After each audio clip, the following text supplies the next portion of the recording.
Bienvenidos a todos, hermanos hispanohablantes. Kash Patel, el director del FBI, protagonizó una de las audiencias más caóticas y vergonzosas que se han visto dentro del Congreso después de perder completamente la calma, mientras senadores comenzaban a confrontarlo sobre alcohol, mentiras y el caos dentro del FBI. Pero lo que también empezó a pasar con otros funcionarios de Donald Trump hizo que la situación se viera todavía peor. Dos de los altos funcionarios de Donald Trump colapsaron hace unos días durante los interrogatorios en las audiencias del Congreso. Primero, en el Senado de los Estados Unidos, el director del FBI de Donald Trump, Kash Patel, se dio por completo durante el contrainterrogatorio, especialmente con respecto a algunas de las historias que se han escrito sobre él recientemente. Se desquició, empezó a gritar, a despotricar y a delirar como un lunático. Les mostraré lo que sucedió más adelante, no querrán perderse esto. Luego, por separado, en la Cámara de Representantes, el secretario de Vivienda y Desarrollo Urbano de Donald Trump, Scott Turner, demostró que no tiene ni idea de lo que hace su departamento. No tenía dominio ni entendimiento de algunos datos básicos sobre su oficina y luego continuó mintiendo. Fue realmente incómodo de ver lo mal que lo hizo. Así que permítanme mostrarles lo que pasó. Pero antes de continuar y mostrarles esto, amigos, no olviden suscribirse al canal. Probablemente les aparecen mis videos, pero puede que no estén suscritos. Suscríbanse porque estamos a punto de llegar a 100.000 suscriptores. Ahora sí, continuemos. Primero quiero mostrarles al director del FBI, Kash Patel, explotando, mientras el senador de Van Holden le hacía preguntas muy básicas sobre las acusaciones reportadas en The Atlantic. Solo miren cómo se ve Kash Patel, descuidado, le falta un botón en la camisa, es realmente feo de ver. Miren, por favor. As do the men and women of the interagency and state and local law enforcement and the White House. And so there have been no occasions when your security detail had difficulty waking or locating you. Is that right? Nope, it's a total farce. I don't even know where you get this stuff, but it doesn't make it credible because you say so. I'm not saying it, Director Patel. It's been written and documented. You are literally saying it. No, I'm saying that these are reports, Director Patel. No, and unlike your baseless reports, the only person that was slinging margaritas in El Salvador on the taxpayer dollar with a convicted gangbanging rapist was you. You know, the only person that ran up a $7,000 bar tab in Washington, D.C. at the lobby bar was you. So the only individual in this room that has been drinking on taxpayer dime during the day is you. Director Patel, come on. These are serious allegations that were made against you. They're a lawsuit that you filed. You drinking margaritas with a gangbanger is true and on video. It just goes to show you running a $7,000 bar tab at the lobby bar has been filed by your own office. This goes to show during the day. That's you. This is the ultimate example of hypocrisy. Mr. Chairman, I will not be tarnished by baseless allegations and fraudulent statements from the media. The fact that you mentioned that indicates you don't know what you are talking about. Now here, Director, the only thing I know is you're the one drinking margaritas with felons. Actually, that's a false statement. And I'm asking you about your statements. I've answered that. And I'm asking you about a particular report. And it's not a report. Your testimony is, so let me ask you this. Are you willing to take the test that it's called the audit test that members of our active duty military and others take to determine whether they have a drinking problem? I'll take any test you're willing to take. I will take it, Director Patel. I'll take it. You ready to take it? Let's go. Yes or no? Let's go. Side by side. I'll take it. All right. Aquí hay más del senador Van Holden interrogando a Kash Patel, donde Kash Patel comienza a mentir y atacar al senador. Se nota lo inseguro, defensivo y poco cualificado, y francamente lo tonto que se ve Kash Patel, pero júzguenlo ustedes mismos. Miren, por favor. Have you had a chance to listen to or read about Brian Driscoll's statements about what you said to him and the reasons for his firing? No, I have not, sir. So let me just say this, Mr. Director. In your response to me earlier, where you had a little bit of a blow up, you made a couple provably false statements. So did you. No, Mr. Director, I was reading about and asking you to respond to allegations that are made. In fact, I was giving you an opportunity to do that. And you took that opportunity. But in the process, you made these provably false statements that I know are sort of like urban legend in right-wing media about margaritas in El Salvador, which is provably false. And so coming from the mouth of an FBI director to make provably false statements in a hearing like this, is extremely troubling. And it leads me to ask whether or not the other things you've been saying are false statements. And so because that's a provably false statement. You made a couple others that are provably false. And this is from the mouth of the FBI director. The only one that made false statements is you. My final question to you, Mr. Director, is do you know that it is a crime to lie to Congress? Do you know that? That's my last question. I have not lied to Congress. I didn't ask you that. Lied to Congress is you. And I'm not testifying here, sir, and I don't lie. Maybe the next time you run up a $7,000 bar tab, we can talk about it. Well, see, there you go. Lying again. You suggested in the FEC report. I'll post it right now. You suggested it was public. It wasn't public money, as you know. That was for a 50-member staff party. So it was a $7,000 bar tab. Mr. Patel, I'm glad. Let me just say in closing, Mr. Chairman, two things. I'm glad that you have agreed to take the test regarding, whether you have alcohol problems. I'm glad you agreed with me to do that. You still haven't answered my final question. Do you know, Mr. Director, that it is a crime to lie to Congress? Do you know that? I do not lie to Congress. I didn't ask you that. And you're insinuating that I am. I asked you whether you know. You want to correct your time in this session where you got steamrolled by the facts so you can have a Twitter narrative. Mr. So Director, raise more money and spend more money on $7,000 bar tabs. Just let the record I'm not show, Mr. Give it Chairman. To you. The Director of the FBI apparently does not want to answer the question about whether or not it's a crime to lie to Congress. And I find that extremely troubling. I find it troubling that you lie to the American people every day. You are a disgrace, Mr. Director. Not nearly as big the fact as that you can't answer that question. Más el senador Van Hollen interrogando a Kash Patel sobre las acusaciones de que Kash Patel obliga a funcionarios del FBI a someterse a pruebas de polígrafo para determinar si son fuentes de medios como The Atlantic y otros, porque Kash Patel está muy paranoico con estas historias sobre él. Miren el clip, por favor. You ordered polygraph tests of members of your team to determine how that story came about? The FBI conducts polygraph tests all the time. No, have you ordered polygraph tests for members of your team to determine who was the source of the stories that I'm asking you about? I don't order any polygraph tests. There's an internal inspection review process for any and all leaks, especially of baseless information at the FBI that's been in place for the last 30 years. Those processes are followed by career intelligence and agents on the ground. So I'll take that as a yes, since you said that these were unauthorized disclosures. I have another round of questioning regarding your firing people who were important to gathering intelligence with respect to Iran, but I'll wait for my second round. Luego Kash Patel dice que en realidad estaba trabajando cuando estaba en los Juegos Olímpicos de Milán y lo vimos sosteniendo una cerveza y parecía que se la estaba bebiendo de un trago, lo cual parecía destruir cualquier caso de difamación que tenga, basándose solo en decir estaba trabajando y bebiendo en el vestuario. Pero bueno, bien por ti, Kash. Esto es vergonzoso para el FBI. Miren, por favor. I have to ask you one last question. You attended the Olympics in Milan. How much did your trip cost? And to what extent did that help you carry out your mission as director of the FBI? I greatly appreciate the question, Senator. As you know, the FBI and DHS are responsible for the security of the Olympics, the World Cup, the F1, the Super Bowl, and everything else. We had 250,000 Americans travel to Milan. We're proud that we stood up our jock there and had zero major security incidents involving American citizens. And what we did was we purposely planned that trip around the Olympics because, as I mentioned in my opening, the top cyber criminal from the CCP was housed in Italian custody. While there, we were able to work an agreement, an arrangement to have that individual expelled from Italy instead of going back to China, like has so often happened in places like Serbia.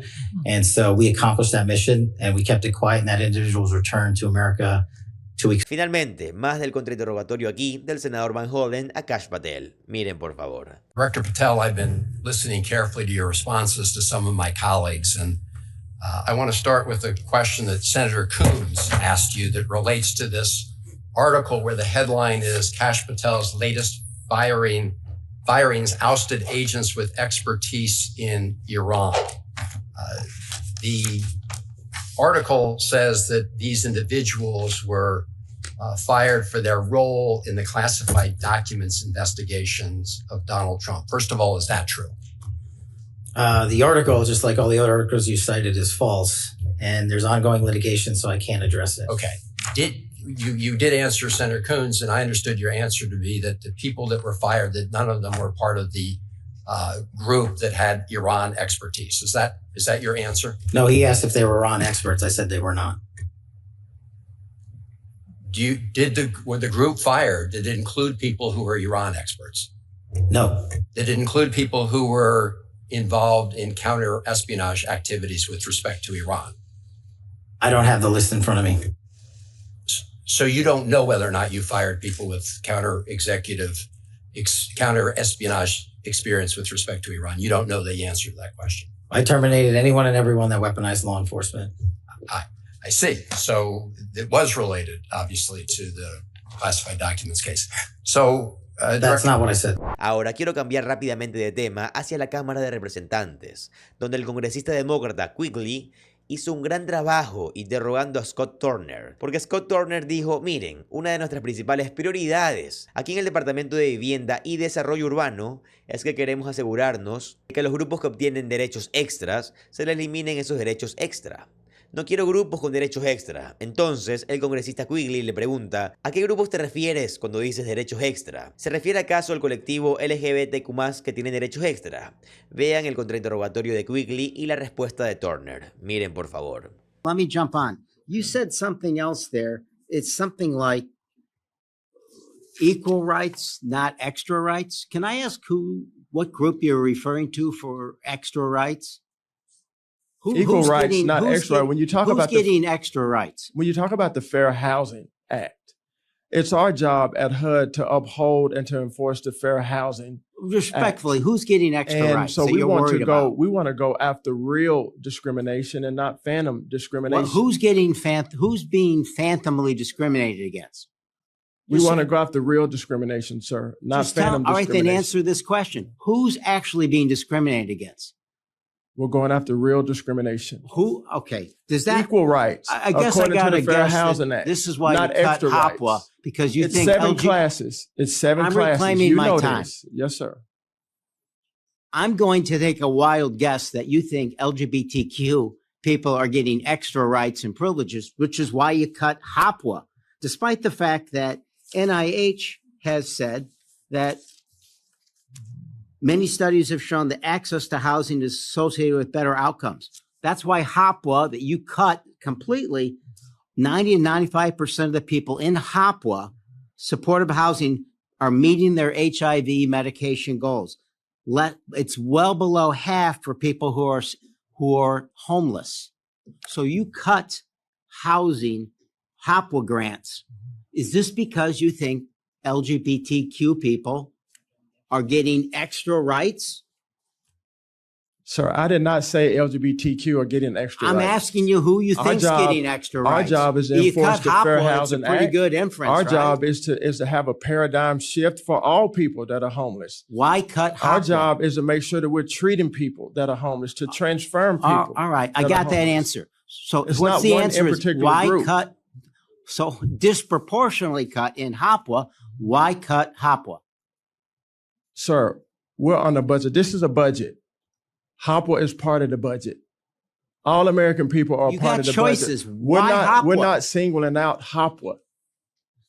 You single them out, you just cut them to zero. That's pretty much the definition of singling them We out. propose it to go to emergency solutions grants. Y luego tenemos un gran contrainterrogatorio por parte del congresista Kleinburg. Miren, por favor. So if you are mentally ill, in need of housing, then because you have not been treated by the appropriate agency, we're going to render you homeless. Sir, That's the natural conclusion to your statement. it actually is not. My statement is saying we can't just house people. We have to continue to care for them to get them We are healed. just housing them. We are and housing them. transform. We got to house them first, second, and third. It So doesn't how just do you stop. house them if you take all the money away? Housing first is a failed model, sir. I don't slogan there. So I'm not dealing with slogan there in here. I'm not either, sir. How I'm do just you stating the house facts. people when you took the money away? Y luego tienes a la congresista Torres haciendo algunas preguntas muy básicas a Turner sobre las subvenciones de vivienda para las personas en California, cuyas casas se quemaron en los incendios de enero del 2025, y por qué esas subvenciones aún no se han cumplido realmente, mientras que la gente de California, Altadena y Palisades está sufriendo. Miren, por favor. I both know how important CDBG, DR grants are for long-term recovery. You've been to these sites, as I mentioned. These communities have already been told by the federal government that, yes, it is a disaster. And yes, they deserve the help. When is the administration going to submit a disaster package for California? Well, thank you, ma'am, and thank you for your question. As you have alluded to, I have been there. We visited Altadena, and we visited the Palisades, and I had an opportunity to talk with the family members and pastors that lost churches, families that lost schools, and these families do want to rebuild, as you know. Yes, but when is the administration going to submit that request? Yes, ma'am. Well, as you know, you all are the appropriators of that. I know, but my question is to you. Yes, ma'am, I understand. When is the White House going to do yes, that? Ma'am, I understand. If you're not able to answer that question today. Well, that's okay. I do have just one thing to say is that, a lot of large in part, part of the problem, from what I understand and talking to the locals, is with local leadership. Okay. And the stewardship I of those would like to dollars have an opportunity prior. to discuss with you and your staff at length, since you're not able to give me an answer here today. There shouldn't be any mention of any supplemental like the Iran war, illegal Iran war, without giving California what it needs. California pays $275 billion more in federal taxes than it receives in federal funding. Every single program, every agency in this government is subsidized by hardworking Californians that have been injured, no fault of their own, and they deserve a government that is responsive to them in their time of need. Luego pueden ver aquí mismo que la congresista de Lauro se da cuenta de que el secretario del HUD, o sea, Scott Turner, realmente no sabe lo que está haciendo, incluso mientras lee sus notas. Miren, por favor. Secretary, how many beds of permanent supportive housing are funded by this program?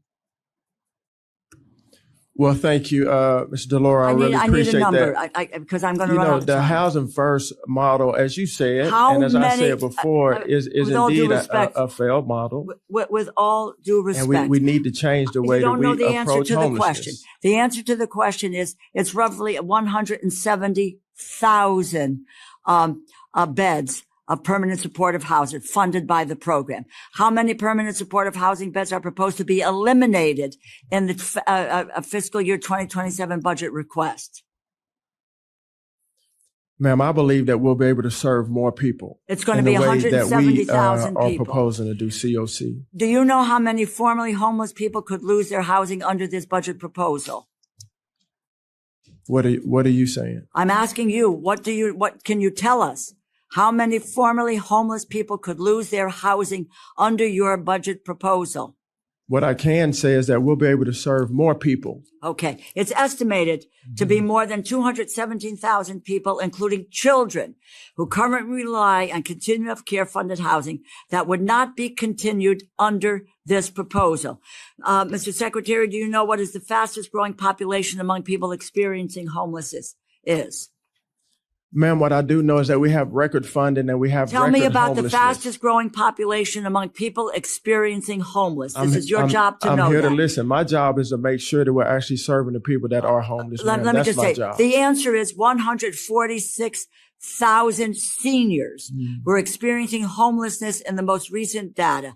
As many as 40% of people assisted in permanent supportive housing funded by the Continuum of Care program are older adults who were formerly homeless and now have achieved some stability. Do you know which communities would suffer the most permanent supportive housing losses if COC, Continuum of Care, is eliminated?